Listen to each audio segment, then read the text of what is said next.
What is going on, Clutch Crew sports fans? This is Zach here, back with another episode. And this is the big episode everybody's been waiting for, the Super Bowl preview episode. Chiefs and Bucks. We're going to make our picks. We're going to tell you guys who we think will win the game and why. And I'm really excited to be a part of this episode. And you can find me on Twitter at GuacfoLife. Go ahead and find me there. I message a lot of interesting things. So uh, let me introduce you guys now to the rest of the crew. What's going on, everybody? This is Eric, your ranting co-host here. Definitely excited to talk Super Bowl. This is going to be a lot of fun. You can find me on Twitter at Clutch Crew Sport, which is our podcast name without the S on the end, or you can find me for my finance one at Clutch on a Budget. And we also, if you're on YouTube, you can see there, we do stream on Twitch from time to time at twitch.tv/Clutch Crew Sports. So check that out, and let's get this going. And what's going on, guys? It is Connor, the co-host with the most. You can find me on Twitter at MrCDog54. And I had just like last year, I had a hand in making the slides for this episode. So I'm excited to show off my work this time around. I thought it was pretty good last time, but I think I might have topped it this time around. Ooh. And then, all right, what's up, guys? It's Nate here. Excited to talk about the Bucks tonight with Zach. Excited to see what Tom Brady does this weekend, and if you agree or disagree, or want to talk about any of these picks tonight, you can find me at crew_Nate on Twitter, and be happy to have a discussion there. Yeah, definitely. Go follow all of our Twitters, guys. You can have a discussion with us and hit the follow. Yeah. So we're gonna be trying to promote the Twitter more now. We've decided that's a good thing to do. So, nonetheless, though, let's get it started in this episode. No fluff. Like I said, this is all about the Super Bowl, Chiefs and Buccaneers. So let's just get right into it, and we'll be doing this like we did last year, where we've made our picks and we made our slides. So this is a YouTube-friendly episode for sure. A lot of things on the YouTube, but we will do our best to explain the numbers if you're not on YouTube, so you can hear it for yourself. And basically, Eric and Connor are going to be talking about why the Chiefs will win the game, and then Nate and I will talk about why the Buccaneers will win the game, and then after that, we'll have like a cross-examination or something where we kind of go back and forth about directly asking each other questions and putting each other on the spot. So it'd still be a lot of fun. And then at the end, we'll all kind of come together, after the emotions cool down, and look at some prop bets, because those are always fun to do. So we'll look at the prop bets and then end the episode. But we have the Chiefs to talk about first. So I'm going to hand it over to Connor and Eric and let you guys talk about why the Chiefs will win the game. Well, we were in this spot last year with the Chiefs, and second time around, I get to make the Chiefs slide again. I was kind of hoping it was going to be a Bills slide, but I will make the Chiefs slide if I have to. So basically, I guess I'll probably just explain what some of this is, and then Eric can kind of piggyback off of the points that are coming across. So I guess we'll go from left to right. Obviously, Patrick Mahomes is the biggest key for the Kansas City Chiefs. I mean, this guy is...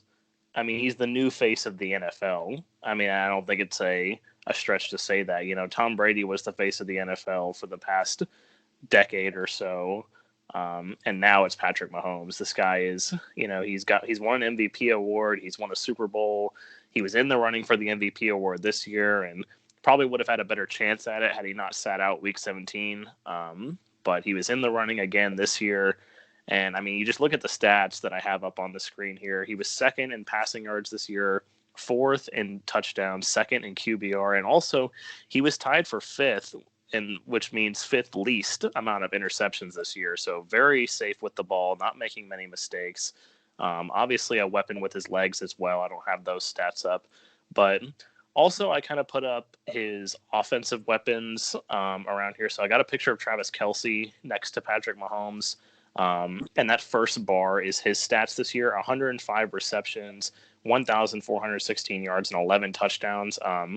A lot of tight end records were broken this year by Travis Kelce when it came to receptions and yards. I don't think he didn't break the touchdown record, because I think Gronk still has that, but he broke the yards and the reception records.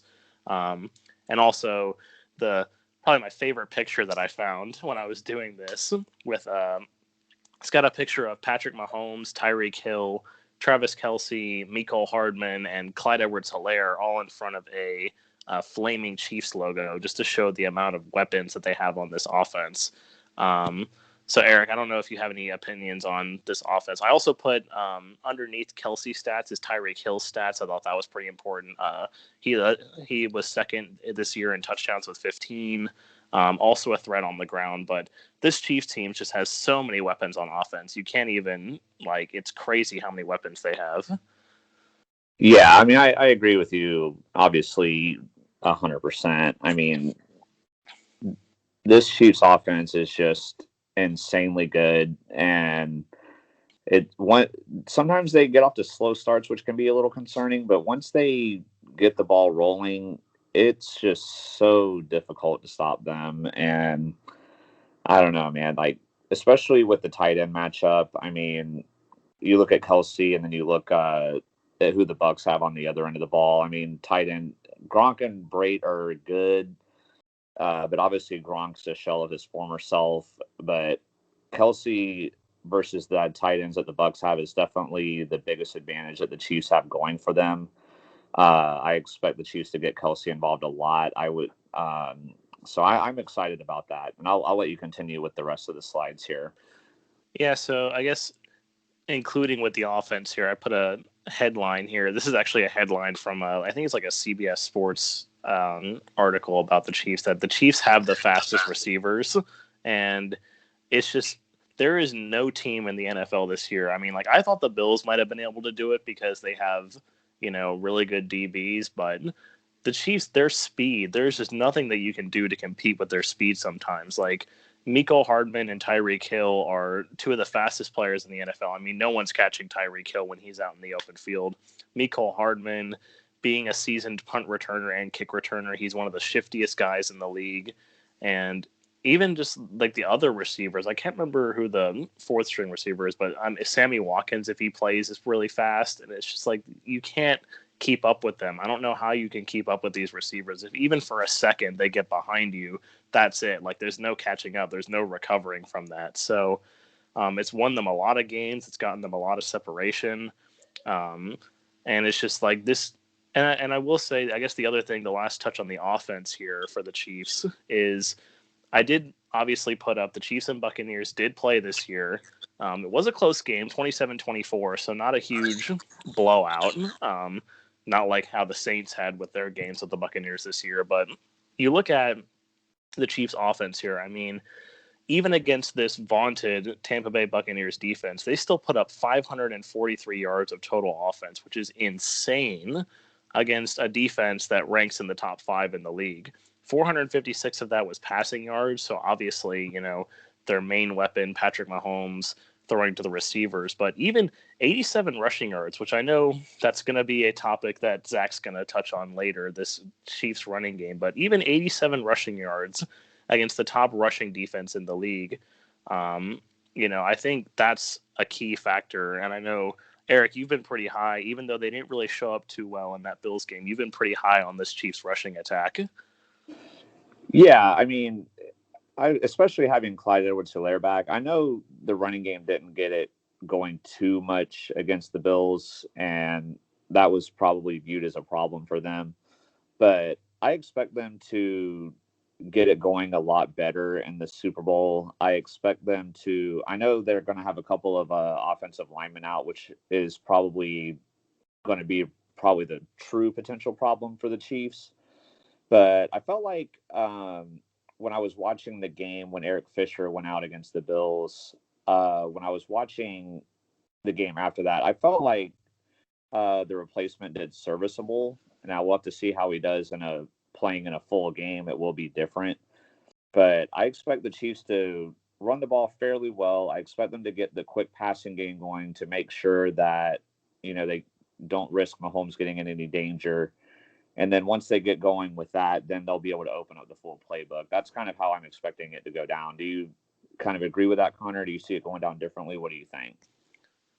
Yeah, I definitely expect them to at least try and establish the run game, because I know this is something that I think really killed the Bills in a way. I mean, really killed the Steelers and the Bills this year, is that they didn't try to establish the run game at all. I mean, the Steelers, they didn't really have much of a run game at all this year, but they didn't even try to get it going. And the Bills, I mean, it wasn't until it wasn't until like the third quarter against the Ravens when the Bills had a run play that wasn't like Josh Allen scrambling out of the pocket. I mean, and I know, like, okay, yeah, the Ravens held Derrick Henry to 40 yards, but that doesn't mean you can just completely abandon the run game. And it's the same philosophy here. I mean, the Buccaneers, yeah, they are the number one rushing defense in the league, but that doesn't mean you can just go away from it. And especially since the Chiefs have 3 really good running backs on this team. Now, they're not all 3 potential starting running backs, but, they've got Clyde Edwards-Helaire, who, until he went down with his injury, was looking like he could be possibly a Rookie of the Year contender until he got hurt and then he kind of cooled off. But, I mean, Le'Veon Bell, he's not going to be a starter anywhere anymore, but, I mean, he's still got a spring in his step. He can still be a change of pace, and he's still a fantastic receiver. I mean, he could probably transition to being a wide receiver, and he'd be better at that.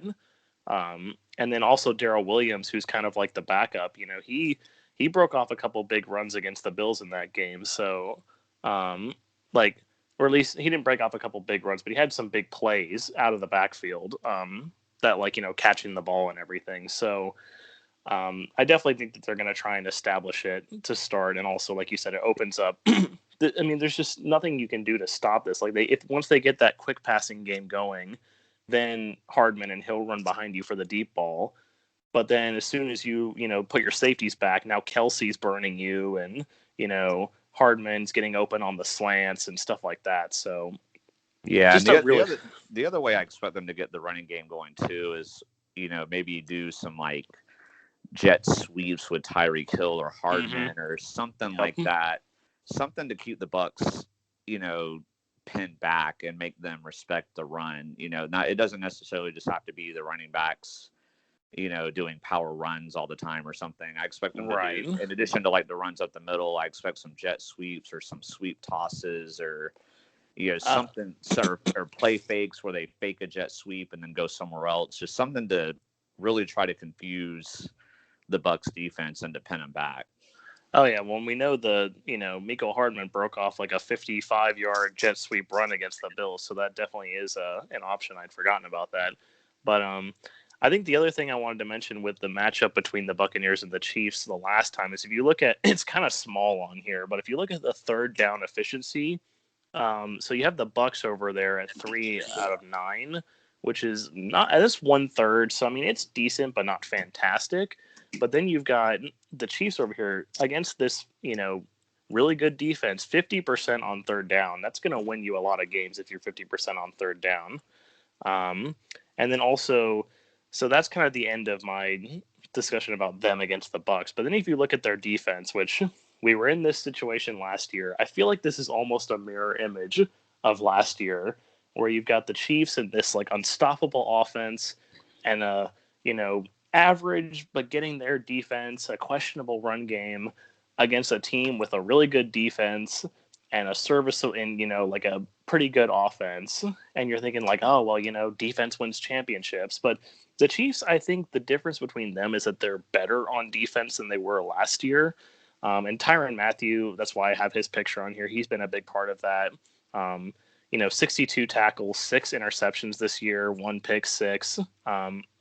And the interceptions was one of the biggest things I wanted to bring up was that, if you look at these stats down here for defense underneath the headline for the Chiefs have the fastest receivers, this is the stats for points allowed, not yards allowed, because I will concede that the Buccaneers have a big advantage when it comes to yards allowed. But when it comes to points allowed, which is where it really matters on the scoreboard, the Buccaneers were 8th, allowing 355, and the Chiefs were only 11th, allowing 362. Only allowed 12, not 12.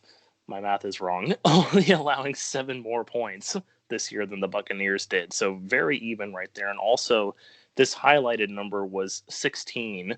The amount of interceptions the Chiefs had this year, that's a big number, 16. That was tied for third, basically, in the NFL behind, like, I think it was the Steelers and someone else were tied for first with 18. But then it was like 3 other teams with 16. So, and that's been a problem for Tom Brady this year when it comes to interceptions. You know, he had 2 against the Chiefs last time. He had 3 in that game against the Packers, which all 3 of those came on back-to-back-to-back possessions. Frankly, I mean, if the Packers want to look at any reason why they lost that game, it's the fact that they only got 6 points off of those 3 interceptions. And also 12 interceptions on the year, which is one of Brady's highest totals since I looked at this a couple days ago, and I can't remember when was the last time he threw that many interceptions, but it was a while ago, like back in the mid 2000s maybe. Let's see here. Yeah, 2011, 2009, around that time was the last time he threw this many picks. So he's definitely showing signs of his age. And do you think that's going to be an issue for the Buccaneers with this pass defense of the Chiefs? I mean, it could definitely that could definitely factor into it. And I guess part of my other reason too for picking the Chiefs in this game with their defense is that everybody talks about how the defense is a big liability and everything. But if you look at the game against the Browns, who have probably the best rushing attack in the entire NFL, Nick Chubb and Kareem Hunt really didn't go off in that game. Like, they combined for over 100 yards. They averaged 5 yards a carry, but they weren't explosive or game-changing like how they were in the game against the Steelers the week before that. I thought the Chiefs overall did about as good of a job as you can do at containing those 2 running backs. And then you also look at their game against the Bills, and who is considered one of the best offenses in the entire NFL. And the Bills really didn't do that much outside of like the first quarter of the game. They did a great job of keeping Stephon Diggs in check. He didn't even really get most of his numbers until the end of the game when it was garbage time. Kind of garbage time at that point. So they've gone against a very run-heavy offense and contained them pretty well. They've gone against a high-powered, potent pass offense and done pretty well. So I'm not as concerned about that as most people are. And then I will say, like, I have to give Tampa kudos, obviously, for getting to the Super Bowl. But when I look at their road to getting there, I mean, in the first round, they beat the Washington football team, who really didn't even have a quarterback going into that game with Alex Smith being injured. Like, they had to throw someone that had never played before out there. And Washington actually put up a pretty good fight in that game.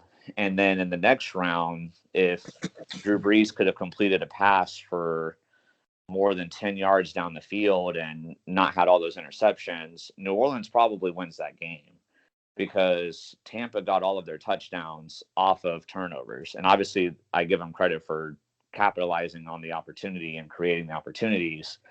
But if Brees had even played average in that game, they probably don't win that game. And then Brady had the 3 interceptions against Green Bay, like Connor pointed out already, where he hit a low point in that game where he was really struggling, and Green Bay couldn't capitalize on it. And it also helped Tampa Bay that Matt LaFleur was a freaking idiot and didn't go for it on 4th and 7. I don't know what I wasn't in last week's episode. I know the guys mentioned it for me, but I don't know what he was thinking not going for that when there was such little time left on the clock. But so I feel like Tampa Bay's had a lot of benefits, and I know the Chiefs kind of struggled against the Browns a little bit, and then they had to survive, especially when Chad Henne got in the game.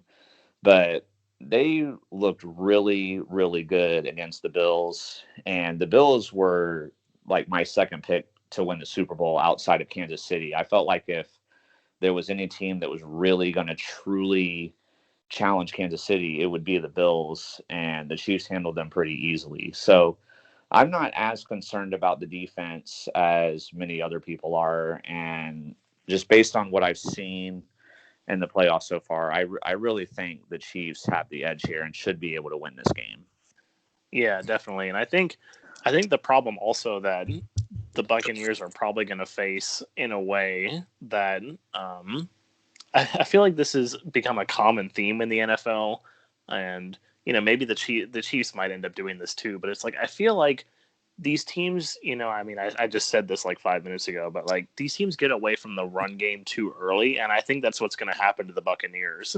I think they're going to what's going to happen is the Chiefs are going to go out and they're going to put up these points, and the Buccaneers, they're going to go away from Leonard Fournette and go away from Ronald Jones earlier than they should, because that rushing attack, Leonard Fournette has looked pretty good in the playoffs, but outside of that, before that, what was going on, it was just a very average rushing attack. And, this Chiefs defense is good. It's not, they're not going against Green Bay's putrid run defense like they did last week. They're going against a good defense. And I think as soon as Leonard Fournette and Ronald Jones start getting stopped, they're going to go away from that run game and they're going to put the pressure on Brady, which is going to be the problem for them. If they have to rely on Tom Brady throwing the ball like 40 or 50 times, kind of like he did in that Super Bowl against the Eagles with the Patriots, then they're going to lose this game because he's just not built for that anymore. I mean, it's why the Steelers got knocked out of the playoffs. They were trying to rely on Roethlisberger throwing it like 50 times, and that's not going to win you a ball game. So then the last couple of things I have on here that are just kind of short, like brief, little tiny pictures here. Obviously, Andy Reid and Eric Bieniemy, they're still there. They're going to be there next year. This is like just the creativeness between these two offensive minds. Who knows what the Chiefs are going to come up with in this Super Bowl. I'm excited to see what kind of plays they draw up against this good defense. And then obviously, the Chiefs don't have the most potent pass rush in the game, but obviously Chris Jones and Frank Clark are two of the best in the game at getting to the quarterback. And Chris Jones is just all over the place. I mean, he could have been Super Bowl MVP last year, honestly, if, Mahomes really led that comeback, but, Chris Jones definitely was in the conversation for Super Bowl MVP last year. So very good defensive line there. And then probably one of the biggest advantages that I think the Chiefs have in this game is that, especially if this is going to be a close game, we always talk about, who's got the better kicker, who would you rely on more in this situation? Now, obviously, not from 33 yards because Butker's had his struggles from extra points this year for some reason. But if you go anywhere outside of 33 yards, Harrison Butker is money. He is one of the best kickers in the league behind, probably just Justin Tucker and maybe a couple others. Harrison Butker is right up there with the best kickers in the league, and I would trust him a lot more than I would trust. I can't remember who do the Buccaneers have it. I can't believe Ryan I forgot his Suckup. name. That's right, Ryan Yeah. Suckup. I would trust Harrison Butker a lot more than I trust Ryan Suckup to make that game-winning field goal. So yeah, that's my thoughts on the Chiefs, mine and Eric's. I don't know if you have any more closing thoughts, Eric, on why you think the Chiefs are going to win this game. No, but I will say I know obviously Nate and Zach are going to disagree with everything we just said, but the one thing they cannot disagree on is that Chiefs logo picture in the top right corner with the players in front of it is super lit. There's no disagreeing. There's no disagreeing with that. Well, Yeah, that we'll was the let first thing Zach I take it away said. now. Well, I will say too, maybe Andy Reid is a little bit less motivated this year because if they win the Super Bowl, he's not going to get that fast food buffet because Donald Trump's not there anymore. Don't say that, Connor. Hey, but I mean, I think Bruce Arians would equally be as motivated Disappointed by about buffet. that. Yeah. Awesome. All right. So you guys cool with going to the Bucks now? Yep. Yeah, All we're right. good. All right. Yeah, and I do agree with that logo. If you're not on YouTube and don't see it, it's a really cool design they have of the Chiefs arrowhead logo with the flames coming out. It looks really nice. So I was impressed to see that. But let's go ahead and talk about the Buccaneers now, the team that the Chiefs will be going up against. So, I've been riding this bandwagon all season. I haven't wavered at all.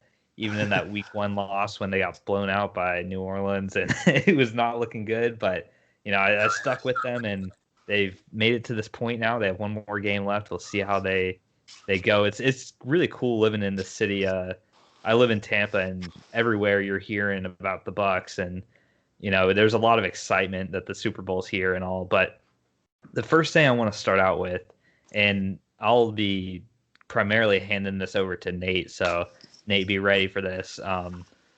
Nate, just go ahead and talk about, like, since you've obviously followed Tom Brady the closest throughout his career, like, obviously he's got 6 rings with New England, but like you've seen him play, like, what's the confidence that you have in Tom Brady in this game for making you pick the Buccaneers? And also too, with Tom Brady, like, it's not often he's an underdog, but I think in this Super Bowl, like, the Buccaneers are the consistent underdogs, according to most. So do you think, I know he has that thing where he takes any little thing for motivation. What kind of motivation does he have also to win a Super Bowl outside of the New England system and prove to everybody that he's the GOAT? So just go ahead and talk about Brady and the underdog factor going into it and why he's going to have a great game. Yeah, like you said, I mean, I think he's definitely got, a ton of motivation coming in here. Obviously, he's 43. He's got 6 rings already, but he still, I think, feels like he has something to prove. That's kind of been a constant theme throughout his career since he was picked 199 back, 20 some years ago now.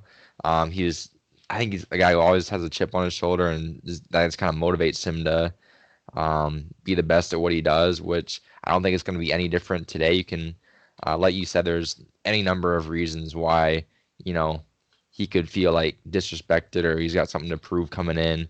And I'm not surprised going off the numbers that they're underdogs. The Chiefs had the better record in the regular season. They put up way better numbers. All of that, deserve to be the favorites, especially from a Vegas perspective there. But I do feel very confident picking the Bucks, mostly because of Tom Brady. I think the rosters are, they're not totally even, but like equal, but they kind of balance out in terms of, the Chiefs have fast wide receivers, the Bucks have, Mike Evans and Chris Godwin. They both have solid defenses, but I think for me the edge is that Tom Brady has, and obviously now Mahomes has been here, and wanted to come back in the Super Bowl last year, but Brady's about to play in his 10th Super Bowl, of course, for his career, going for his 7th win, and just to be in that situation, he's seen, he's been on either end of close games in this situation before, which I think he's just going to coming out and being ready for whatever, the throws at him, and I think that's going to elevate all the guys around him. It's going to make those receivers better. It's going to make the O-line and running backs better.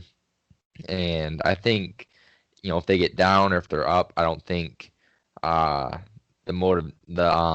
emotions are going to get the best of them, which is the biggest thing in a game like this, obviously, is to kind of like be grounded and not lose, I guess, not get like overwhelmed in the moment, which obviously he hasn't done.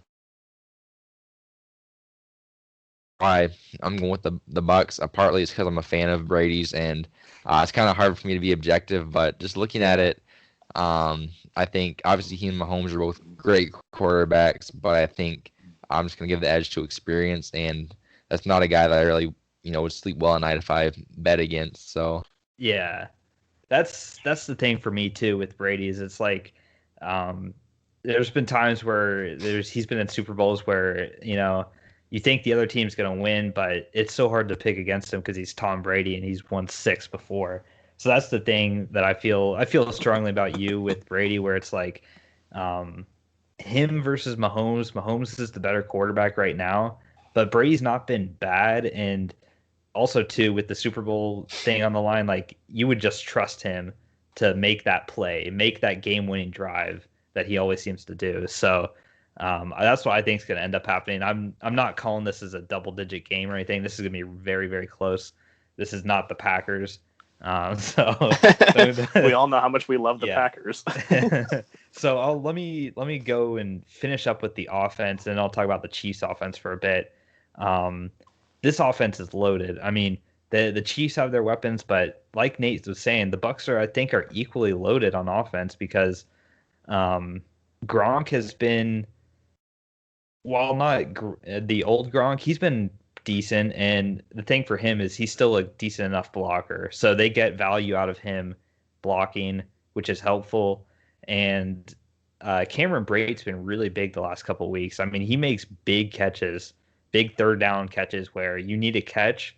He's not Travis Kelce, but he's reliable enough to the fact that, you have to respect him a little bit. But the problem is on the outside. That's where the real problem is. Mike Evans and Chris Godwin.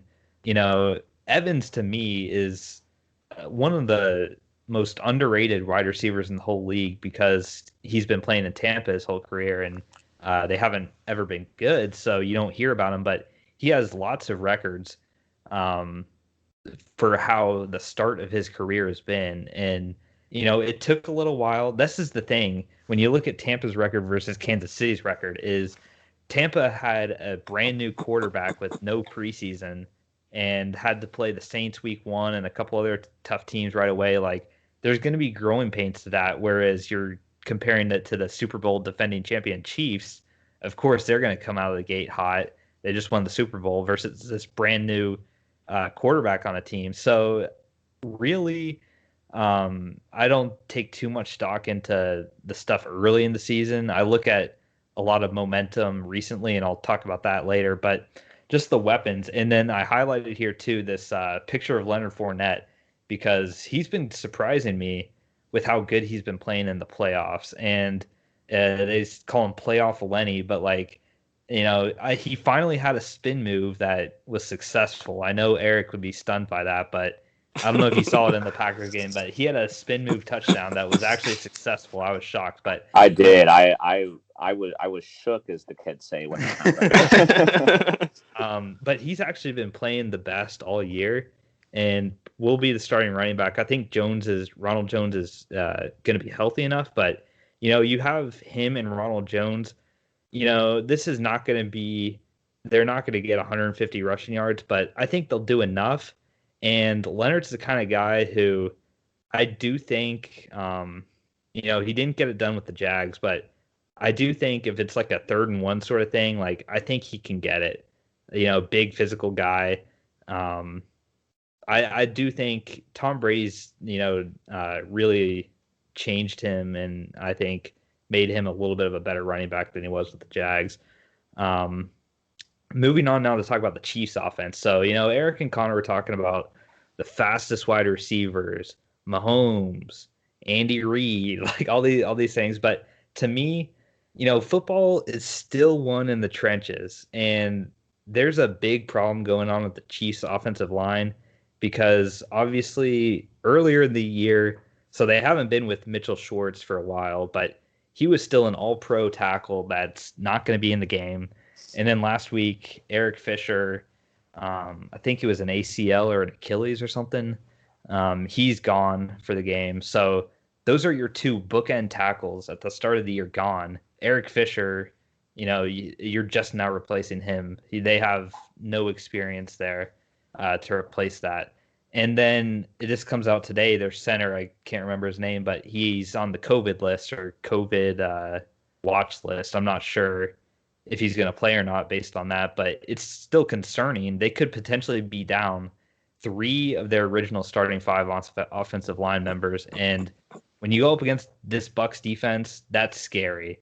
That's really, I think, problematic. And this is what gives me the most confidence in the game is, yes, everybody, the outside's fast, and I'll talk about the Tampa secondary when we get to the defense, but the Chiefs offensive line concerns me. And Tampa has the pass rushers to get to Mahomes, and I think they will. We saw him get to Rodgers, and that was a much better offensive line than what the Chiefs are going to be having with this injury-riddled offensive line now with potentially COVID on there, and we'll see if anything else. Demarcus Robinson was also on that COVID list, so we'll see if anything else comes out of that. But it's it's an unfortunate thing, but it's advantage Bucks. There's no way around it. So Nate, do you have anything else that you want to talk about the either offense before we go on to the defense? with either. Do you have anything to talk about Kansas City's offense, how they get slowed down, or with the Bucks offense? Who do you think is going to like stand out for the Bucks on offense?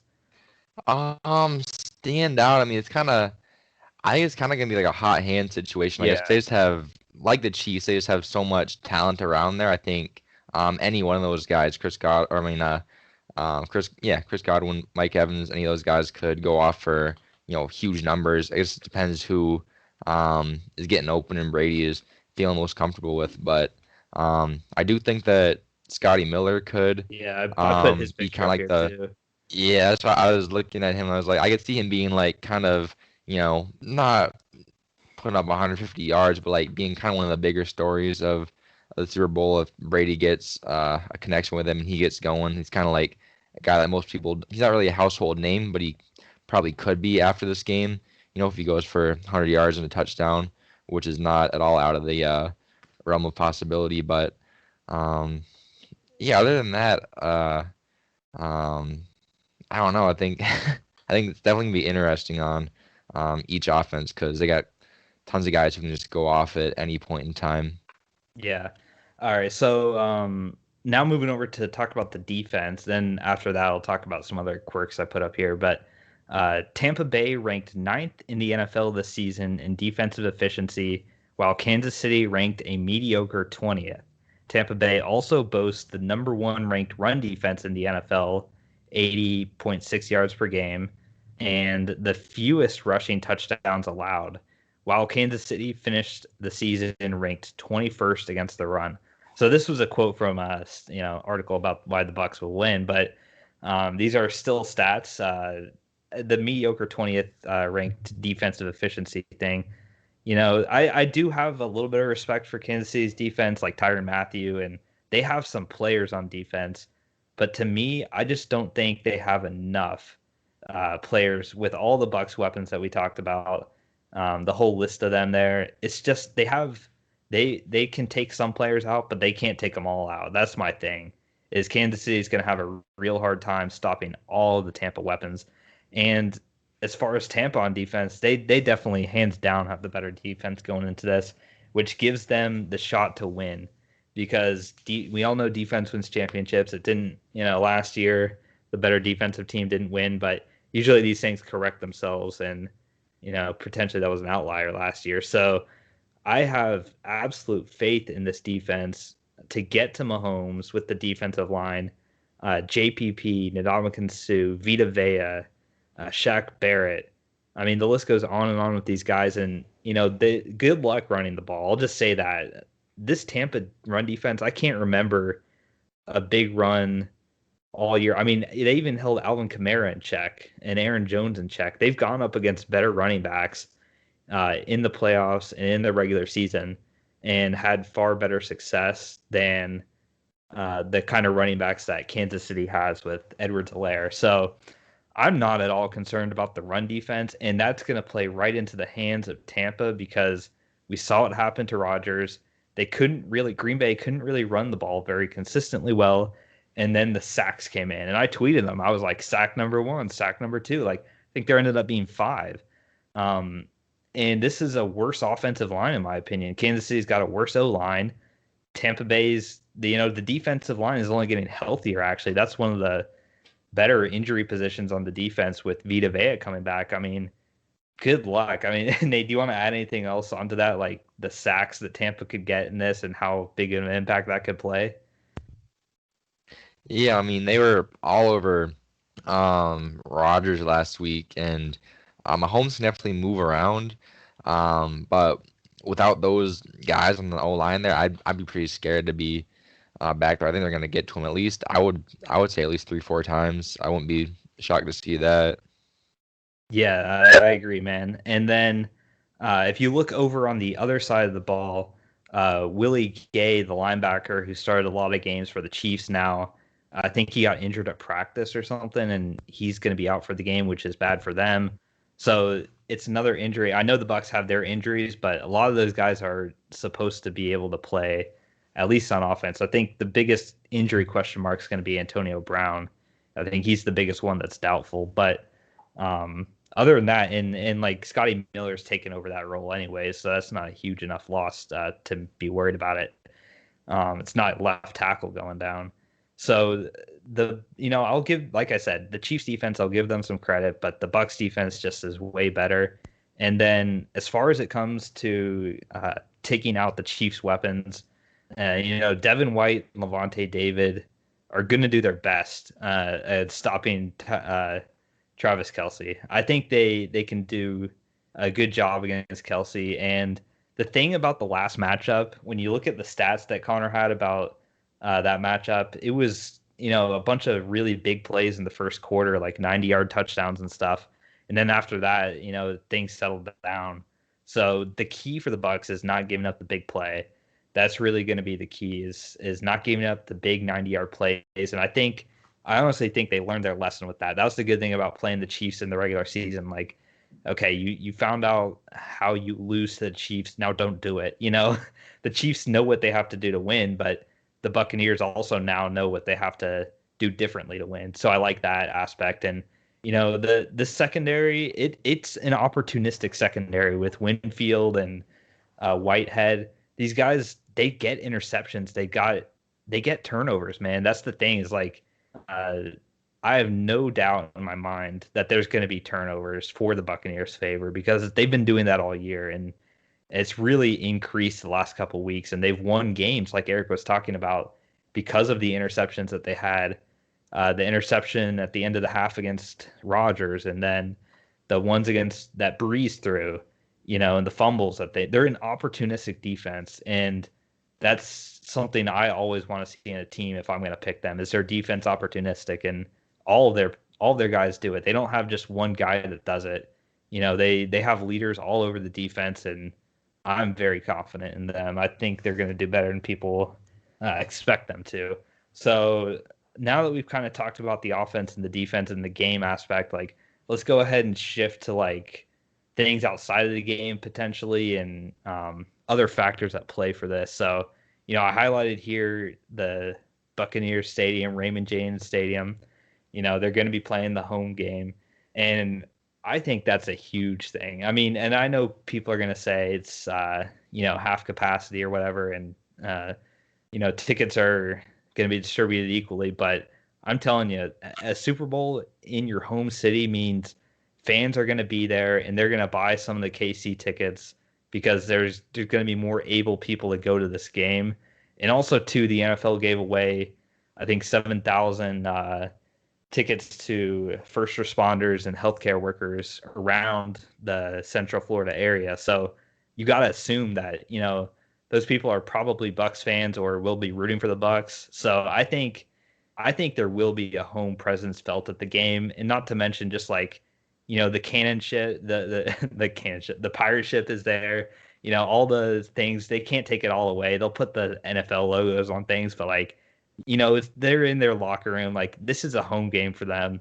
Nate, do you want to talk about anything else that you can see being a benefit from this like home field advantage? Because they haven't had in a couple of weeks. They're coming home to play at home now after being on the road for 3 weeks. All right, yeah, I mean, like you said, without the fans, obviously it would have been interesting to see this game, being played in this situation last year. If the Bucks could have had, even 40,000 of their own fans there, what kind of environment would that have been like? But I think even with limited fans being there, I think it's still a huge bonus because it's like if you're a Bucks player, it's like you get to, instead of being in some crazy city, like, they always have it in Texas or Arizona or whatever, but like now you get to wake up in your own bed, you get to drive, 15 minutes to the facility that you've, been going and working out at and training at for, the whole year. So it's like you're in your routine pretty much. It's like getting up and getting ready for a regular Sunday night game. I think it's a huge advantage. You've got your own bed, you got your own, food in the fridge to eat for breakfast, like all the little things that you kind of take for granted, I guess. And the Chiefs are, I'm sure they're going to have obviously nice accommodations, but they're, in a hotel in a weird city. It's, just a little, and they're coming to a city benefits like too, that. like with it's all Buccaneers stuff all around the city too. Like this Right. isn't no neutral city that they're going into. Like this is like an NBA team going on the road. Like this must be how, but it's never happened before, so we don't know what it'll look like. Yeah. And then finally is the last player I want to talk about is actually going to be Ryan Suckup, who Connor kind of talked about. But like the thing about Suckup is he actually has kind of solved the Buccaneers' kicking woes. They had bad kickers for so long. He's been good, and this goes back to the stadium too. Like, you know, he's going to be kicking in his home stadium, which is a big deal for kickers. Like they always say, like, you know, each kicker knows their stadium the best because it's all the wind and everything. It's all a little different everywhere you go. You can't just go to every stadium and kick the same. So the fact that he's playing in the stadium that he played all year in, I think is an advantage for the Bucs kicking as far as the field goals and stuff go. So I go advantage Suck Up just because the home field, and he's been solid this year too. He hasn't been bad or anything. So I'm perfectly, you know, it doesn't scare me that, you know, it's him. And then we have another thing. So I'll kind of talk to Nate about this too. This is, you know, debatable, but like the Tom Brady effect, like he just wins, and we've seen the Rays and the Lightning win. Like I think the Buccaneers are next, honestly, and it's like the Tom Brady effect. Just like the whole city. Nate, did you experience that when you were in like Boston and stuff? Like just the winning culture is there now.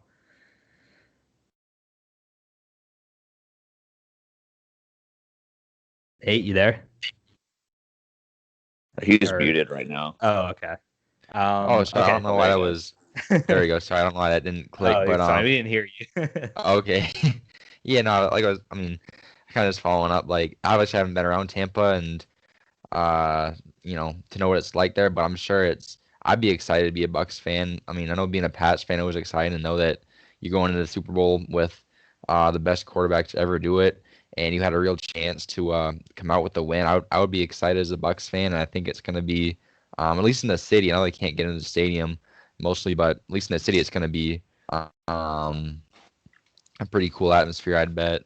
Yeah, and then finally, before we get into, you know, I'm sure Connor and Eric are waiting to say stuff, but 03, 04, ironically, Brady was a part of that. The last time we saw back-to-back Super Bowl winners.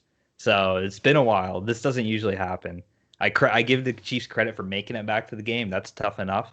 But to win the back-to-back Super Bowls, we haven't seen since Tom Brady. So that's just something out there that, you know, I like to look at history and stuff and see streaks of how, you know, I like learning about the weather and records and stuff. So that was Broncos at home in September. The Broncos home in September. You'll never, you know, I'm gonna be always on that. So that's getting broken though. I know it is. Ever since I talked about it, I jinxed it. But yeah. So 03, 04. That's, you know, think of where you were in 03 and 04, what you look like. You know, that's how long it's been. So yeah, so that's gonna wrap up the Buccaneers coverage of things. So I'll let since we were talking last, I'll let Eric and Connor say anything they want to question us on, and you know we'll hit back too. So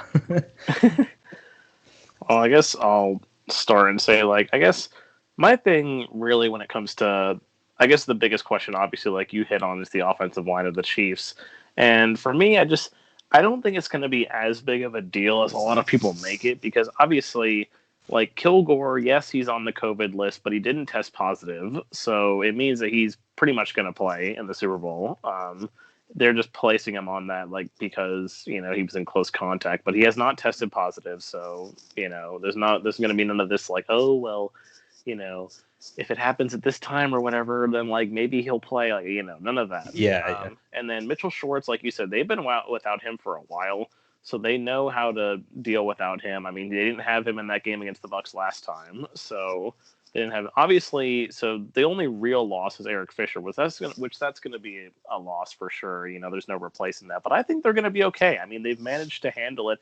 I mean, they've also, you didn't mention this, but Luverne, I don't remember his full name, but Luverne Tardif or something. Tardif, yeah, like whatever. You know, he was out the whole season because he opted out for COVID. So, you know, the Chiefs have been playing with an understaffed offensive line all year, and they've managed to get through it. And also, I think the difference here is that, you know, you look at the quarterbacks that the Bucks have played against. They played against, Taylor Heineke, a really old, about to retire Drew Brees, and Aaron Rodgers, who's obviously the MVP. But if you look at all of them, they're all, well, okay, I can't really say this about Heineke because he's only ever played in one game, but Drew Brees and Aaron Rodgers are pocket passers. I mean, there was a time in Aaron Rodgers' career where he could be more mobile, but he's just not anymore. He's a true pocket passer. Yeah. Patrick Mahomes is unlike any quarterback they've played, really all season in a lot of aspects. Yeah. Because the NFC is full of these old aging quarterbacks. Patrick Mahomes is way more dynamic. He's way younger. He can move. He can make plays with his eyes closed almost. He's a completely different quarterback that they're going against in this game.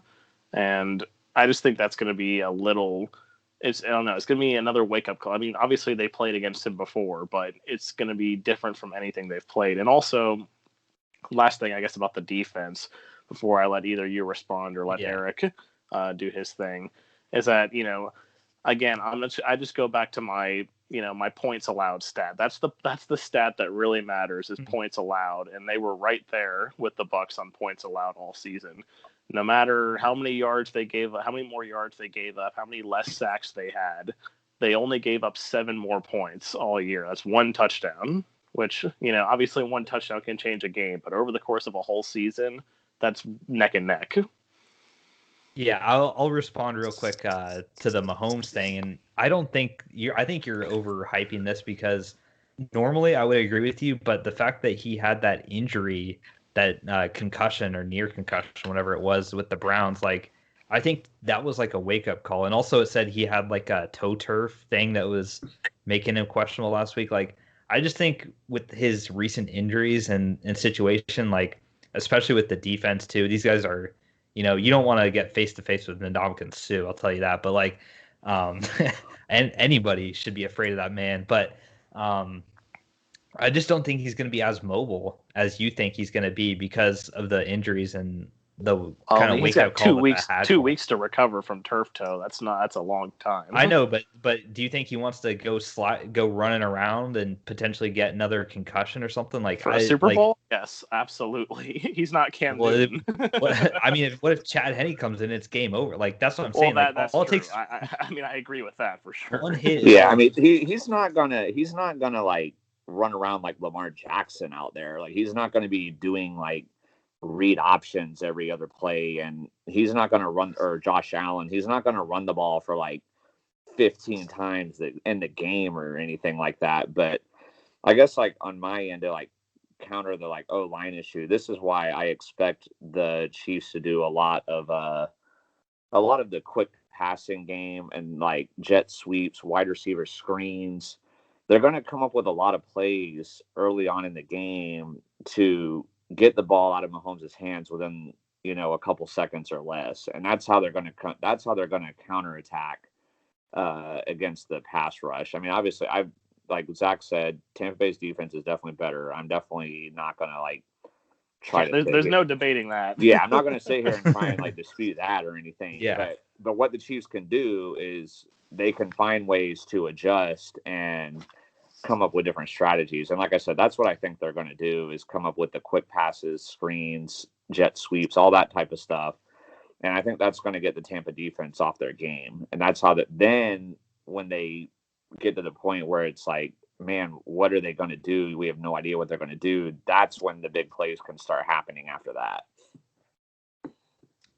Yeah, it's possible. Does Nate, do you want to say anything, or anyone else want to touch up on anything? I think we kind of did a bit of rebutting in our argument anyway, so I'm trying to think of something that you guys said that I mean, this wasn't, you guys didn't say anything too controversial when you were talking about the Chiefs. Chad Henne's going to win the Super Bowl for him. When I saw that number 7 at first, I thought that was Chad Henne. I'm like, what? Why are you putting his picture out there? Because I think Henne he's going to win the game, man. Super Bowl. Hey, don't you know he's the best quarterback to ever play? He's awesome, man. Took the Jaguars to a 5-win season. Well, I mean, if you've listened to all this, if you listened to our last year preview, I mean, it was pretty crazy because Zach had his like big thing for the 49ers and what their strategy needed to be. And then Connor and I had like our strategy, what the Chiefs needed to be. And I mean, the crazy thing about that game was for a big chunk of the game, the 49ers were doing exactly what Zach said they should be doing, and they were controlling in the game. And then finally, like later on in the game, the Chiefs got it going and were doing what Connor and I said that they needed to be doing, and they adjusted. And then the Chiefs ended up coming away with it in a nail biter. I mean, but like, so I think you're going to see a lot of what Connor and I said for the Chiefs and what Nate and Zach said for the Bucks in this game. I mean, it's going to be, it's going to be whichever side can do what we think they need to do better. It's going to win the game. I definitely see this as like, in a way, this is almost like a mirror image of last year. Like the Chiefs are honestly, they're like in the same spot, and like maybe the Bucks are like a slightly like a better team on offense, but like it really just feels like a repeat of their situation last year. Like average defense, average run game versus like the best defense in the league and a pretty good offense versus their like out of this world offense. Like it just feels like the same thing. I'll say the biggest difference I think is going to be Brady. Like when you look at those teams, like Brady versus because Jimmy Garoppolo, G cost them the game. He overthrew Emmanuel Sanders. Like if he hadn't done that, then I think the 49ers would have ended up winning. But for sure, yeah, definitely a big difference there. Yeah, so I think Eric said it best. A better passing game and a worse run game. There you go. Yeah. Yeah, Eric said it best though. Like, this is fun to do always, and we'll see what happens. Which we'll be doing the recap episode next week, so stay tuned for that also, and we'll talk about winners and losers, that sort of thing. But I guess we can move on now to the prop bet fun and talk about these prop bets that are happening in sports books. And the first set of prop bets we're going to talk about are more game related, and then we'll get to the more like stuff that you can talk with non-football people and have fun with. So the first, and I also, by the way, I picked different ones from last year. I tried to pick different ones, so we're not just talking about the same props as we did last year. But and also too, I will explain before we start the plus minus how that works, because I know a lot of people get confused with that. Basically, what it means is if it's plus, in this case, it says plus 105. That means that you would net a profit of $105 for a $100 bet on it. So basically, you're doubling your money and then getting $5. But if it's plus 5,000, you're betting $100, and if you win, you get $5,100. And then on the flip side, the negatives are what it takes to get $100. So if it's negative 145, that means it would take a $145 bet to get a profit of $100. So hopefully you guys can understand what that means, because that shows up a lot with these prop bets, plus minus. So I want you guys to kind of understand what it means, and then we can go forward with that. So we'll start with the question. This question is Chiefs score or punt first. So, and we have one for the Buccaneers as well, but the score first is minus 130. Punt first is minus 110. I see them punting first. I just think that's going to be more likely. We won't talk like we have too many of these to get everyone's opinion. So if you just want to chime in, like just chime in, guys. Like punt. Okay. And then for the next one, I'll talk to Nate about this one since he picked the Buccaneers. Buccaneers score punt first. For this one, the score is plus 105. Punt is minus 145. Nate, what would you go with here on this? Punt or score first for the Bucs? I'm gonna stick with punt as well, which is you have to bet $145 to get 100. So this is So this is what they think will happen. Do you think they score first though, or punt? Yeah, I would say punt first, just because Brady always seems to start out kind of slow in Super Bowls. Yeah, definitely. Yeah, I think it's pretty standard that both teams will probably punt first. Like Bucks, just because they're going to start slow, because they've started slow all year, and also Chiefs just because this Tampa defense is really good. It's going to take them a series or two to, even with their drawing up their plays, to really figure it out. Yeah. And then this next one is basically, I think this is applying to either team here, but what would happen first, a sack or a touchdown? And to get the sack is plus 105, and the touchdown is minus 145. So similar, exact same to the score punt thing. I'm gonna play it safe here. I would say touchdown happens first. I'd say a sack. Yeah, I'm going sack. Oh wow. Yeah, I'm on that one too, sack. Okay. Guess we're different. I don't know what else to say. These prop bets, they don't require too much analysis. Explanation. Yeah, just kind of gut instincts, really. Okay, so now we'll talk about Mahomes and Brady, some stats for them. Mahomes, passing yards, his over-under is listed at 327.5. And on last year's episode, Connor locked that Mahomes would throw for more than 300 yards. This over-under... He came up like 15 yards short. I know. I think it was even less than that, like a couple, like 297 or something. But this over-under is bigger than that. It's 327. And there's a lot of numbers on the screen, so I'm trying to... I think... After that's the interceptions. Yeah, okay. There's no plus for this. That's the only thing. So I guess it's just minus 110. I'll just okay. You're guessing if it's going to be over or under. So like just say over under. What do you think? Yeah. Well, I'm gonna do what I did last. I'm not gonna lock it this time, but I'm gonna stick with Mahomes and go over. Okay. Eric, I'm gonna go under, but just because I think they're going to try to go with more of a balanced attack. I don't think they're just going to come out gunslinging. So, and then hopefully, of course, they'll get some turnovers and get some short field position where he doesn't have to throw it that many yards. But so I don't think it's going to be like way under anything, but I'm going to say he finishes like right around like 300 like he did last year, somewhere in that range. I think it'll be a little bit under. Okay. Yeah, I'm going to say under as well because that's a big number. That's still 327. Like, there's a lot of room for error that, if you start out slow or something, it's going to be hard to catch that number. So there's a lot of, I think, possibilities for that to go wrong. And then the interceptions for him is at, half an interception. So do you think he throws an interception or do you think he's clean, basically? Most people think he will not. Yeah. I think he will throw one. Oh, yeah. Okay. I guess the over is plus 140 and the under is minus 170, but I think he's going to throw at least one. I'll say two, actually. I'll say he throws one. I'll give him one. Yeah, I agree with Connor here.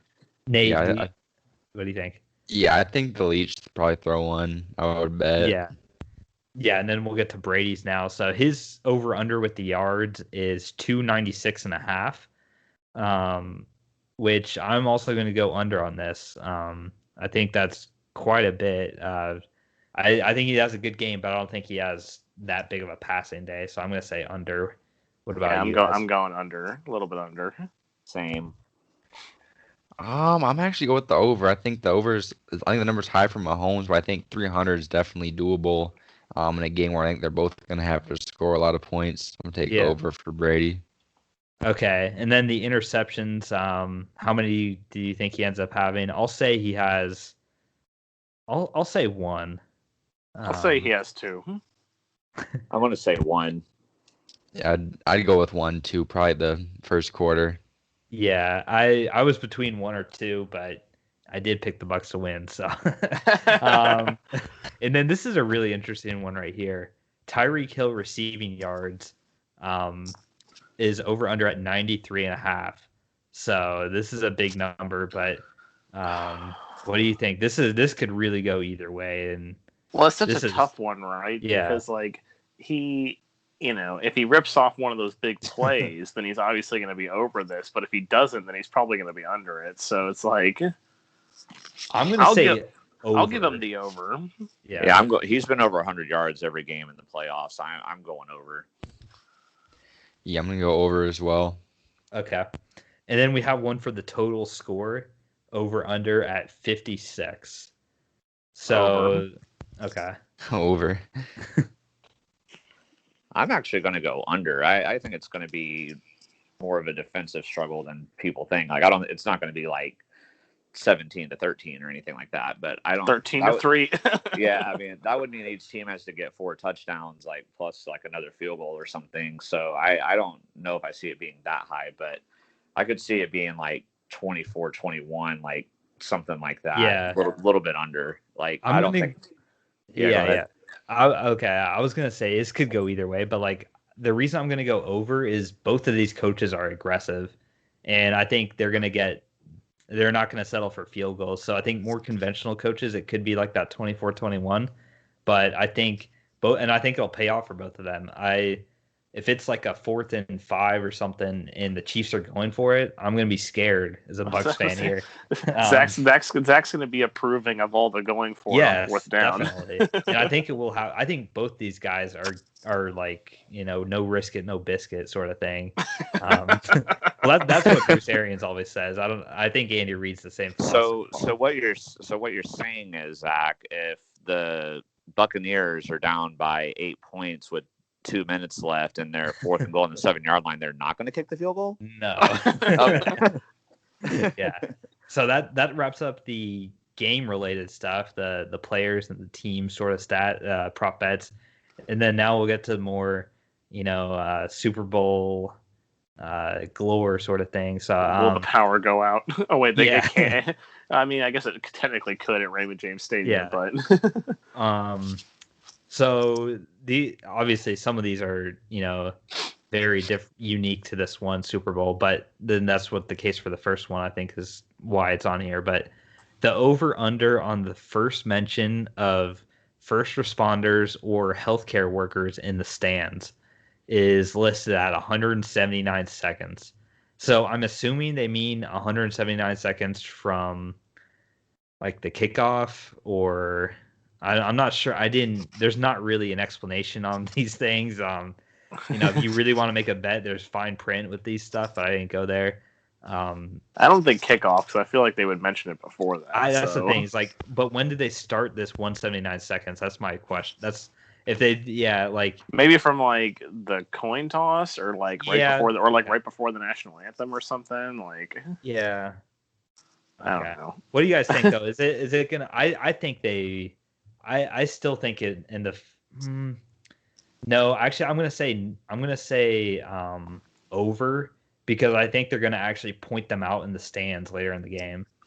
And I think if it's like when the game starts, I would say later on in the game. But of course, they're going to mention it before the game starts. So that's a tricky situation. That's the hard one, because I feel like that's going to be something that before the game they'll probably mention pretty immediately. Like, we want to thank all the healthcare workers, like blah blah blah. But like, this is referencing them in the stands. That's what I'm saying. Like, if it's after the game, then I'd say over, because they're going to be too focused on like Brady or whoever gets the breaking ball down first, what's happening. Right, like if the Bucs get the ball first, they'll be talking about Brady and whatnot, or if the Chiefs get it, then they'll get Mahomes. But like, then like maybe after the first commercial break, they'll be like, oh, look at all the healthcare workers.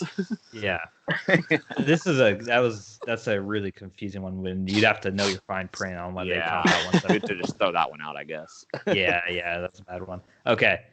Moving on now. Over under on the first Giselle reference is the end of the first quarter. So I don't know. I don't watch Patriot games a whole lot. So Nate, I'll start with you. What do you think about this? Like, you've watched the most Patriot games. I think probably I'm gonna take the over on that one. It's probably they're definitely gonna show her up in the box at some point in the game. But I can't remember the last time they brought her up just randomly in the the first quarter. I don't think they usually do this stuff in the first quarter. That's why I would go over too. Yeah, they don't usually show the owners in the first quarter either. So I'll say over. Yeah, I'm going to go over as well. Okay. This next one's interesting. Over under on Tony Romo saying, "Let me tell you, Jim," is 2 times. Let me tell you, Jim. How is that only at 2, bro? He probably does that I think like it's gonna be way over. Yeah, it's gonna be like 5 times. Yeah. 5 at least. I don't know. I think it. I don't think it's gonna be 5, but like I mean, per quarter. Maybe. Especially if the game's like getting really exciting and you're right. Well, let me tell you, Jim. Like Tom right. Brady He's really gonna needs get to step up excited. big here, Jim. You're right. You're right. This will be over. Yeah, it's gonna be over. And then the next one: will Ariana Grande be on stage during the halftime show? Yes, plus 250. No, minus 450. So I follow her on Instagram. I haven't seen any clues Shocker. about this. Hey. Zach follows Ariana Grande. I haven't seen any hints from this on social media. Obviously these things are surprises still, but like, I'm gonna say no, and also too with like COVID and stuff. I think it's gonna be limited from what it might be normally. So I'm gonna say no on this one. Well, even if it wasn't for COVID, I'm still gonna say no because we did this last year. I remember with like DJ Khaled and stuff, and like none of those people that we mentioned showed up. So I'm gonna go no. Although I do want. Yeah, I'll go with no. I hope for Zach's sake that it happens. I'll be like, yeah, Zach is happy about this. Maybe if Alex Morgan like gets on there too, like. Nate, what about you? Do you know anything about Ariana Grande being on the stage? I don't know. That's kind of random to me. I would say no because I don't know if she even has any songs with The Weeknd. Like I don't know why she would. Yeah, be you're there. right. You're right. That's true. I don't know. I do know she has some kind of new songs, so maybe, but right. Okay, Nate, this next one's definitely for you. Times the Patriots will be mentioned. Over under 2. The over. Hold on, real quick. Over The 2. over is minus 150. The under is plus 110. So you're saying over?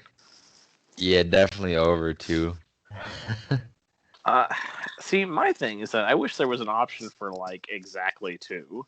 Because That's true. I think it's gonna be about twice because I feel like Brady's been trying to shed that all year too. Like, forget about what I did with the Patriots. Like this is where I'm at now. Like this is my home. So I think it's gonna be like right at 2. Well, there's already going to be one for sure right out there the gate where they're going to be like, Tom Brady won 6 Super Bowls with the Patriots, but now he hopes to get another one with a different team. Will it happen? That's going to be one right there. Like, and then Belichick will probably come up at some point. Yeah. So like, it is going to be at least 2. So I'm going to go over. I'm going to go over also, and Gronk too. If Gronk has a big play, Gronk and Brady were teammates in New England. Like, yeah. Yeah, there's potential, I think, for more, but like Connor said, 2. This is a good number 2. I think like it's still going to be, very close to that. I think. The next one, this is a really interesting one I hadn't seen before. How many times will the chains be used for measurement? The over under this is 1.5, and to take the over is plus 150. The under is minus 200. So, chain gang. Over under on 1.5. Is there a selection on how many times an index card will be used? Like... That would be plus 10,000. Well, because Gene's territory is going to be the rules analyst for this game. So I'll say under. I'll say over. I think 2 times. Yeah, I'm going with Connor. I think it'll be twice, so it'll be slightly over. Nate. I'm gonna go under. Yeah, I think last it time I've seen them brought out. It's rare. That's why I'm saying it's only gonna happen once. But it is the Super Bowl, so they're gonna be like extra careful. About stuff. Right. We don't need any petitions being started to redo the game. Yeah, and so a lot of these that I found were like Bucks and Brady stuff, but this one was another real interesting one to me. What will we mention first? Tom Brady's 10th Super Bowl is at minus 180, or his age 43 plus 140. I think it's going to be the 10th Super Bowl. See, the funny thing about this for me is that I feel like they're going to happen like back to back. Like I feel like it's going to be the 10th Super Bowl first, but it's going to be something like Tom Brady playing in his 10th Super Bowl at age 43. Yeah. Like I feel like it's going to be like that. I agree with that. Yeah. Good analysis there. And then this last one here, this is big implications for Eric and I, but what will happen to the price of Bitcoin during the Super Bowl? Goes up is -150 or goes down +110. I'm gonna say it goes up because I think people like to gamble with Bitcoin, and this is a big gambling event. So I think people are going to be buying.